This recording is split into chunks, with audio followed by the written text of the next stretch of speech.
Рухани әйел бай әйел. Көп келіншектер рухани таза болу деген не деп жатады? Ол әйел адамның ішкі жан дүниесінің тазалығы.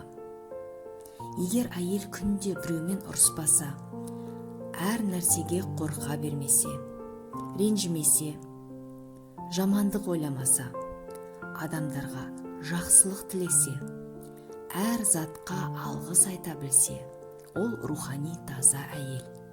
Ол бай әйел. Байлық энергиясы жеңіл әйелдерге келеді.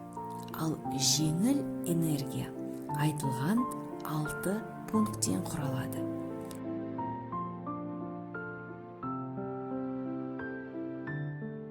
Сіздермен бірге болған Адияр Албай.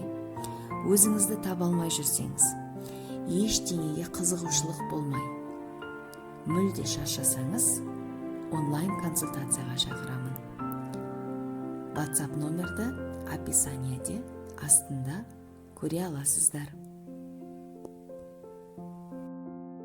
Ал мен әрбір әйелге бақытты, бай, қуатты болуына тілектеспін.